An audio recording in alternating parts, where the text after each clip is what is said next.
नमस्कार, द महाराष्ट्र न्यूजमध्ये आपले स्वागत। भारताच्या भीतीने पाकिस्तान संरक्षण बजेट वाढवलं। पाकिस्तान त्यांचा संरक्षण बजेटमध्ये 18% वाढ करण्याची माहिती। भारत पाकिस्तान तणावादरम्यान पाकिस्तान घाबरून त्यांचं संरक्षण बजेट वाढवलं आहे। शिर्डी साईबाबा संस्थान व्यवस्थापन समितीच्या अध्यक्षपदी नामदार राधाकृष्ण विखे पाटील तर सदस्यपदी आमदार अमोल खताळ यांची निवड झाली आहे।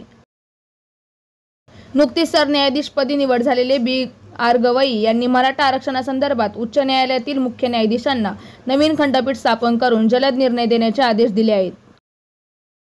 आळंदीमध्ये ट्रॅफिक पोलिसांनी एका व्यक्तीची गाडी का टोईंग केली म्हणून आळंदीत दुचाकीस्वार टोईंग गाडीसमोरच झोपला।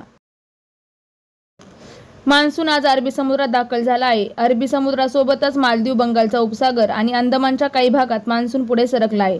मान्सून 27 मेपर्यंत केरळमध्ये दाखल होण्याचा अंदाज वर्तवण्यात आला आहे। महाराष्ट्रात साधारण 7 जूनपर्यंत मान्सून दाखल होण्याची शक्यता वर्तवण्यात आली आहे। पुणे जिल्ह्यातील तब्बल 70 शाळांना एकही शिक्षक नाही। पुणे शहर जुन्नर तालुक्यातील प्रत्येकी 12 शाळांचा समावेश अनुदानित शाळांनाही टाळे लागण्याची शक्यता, विद्यार्थ्यांचे भविष्य अंधारात। पुण्यातून एक संतापजनक घटना समोर आली आहे। लग्नाला नकार दिल्याच्या रागातून एका तरुणाने तरुणीचे शरीर संबंध ठेवत असताना व्हिडिओ शूट करून पॉर्न साईटवर व्हायरल केल्याची धक्कादायक बाब उघडकीस आली आहे। या प्रकरणाची माहिती तरुणीला मिळाल्यानंतर तिने थेट पोलीस ठाणे गाठत तक्रार दाखल केली। या प्रकरणी पोलिसांनी आरोपीविरोधात गुन्हा दाखल केला आहे। हा प्रकार 30 डिसेंबर 2023 ते 12 मे 2025 दरम्यान घडल्याची माहिती समोर आली आहे। Bureau report, the Maharashtra news, Pune.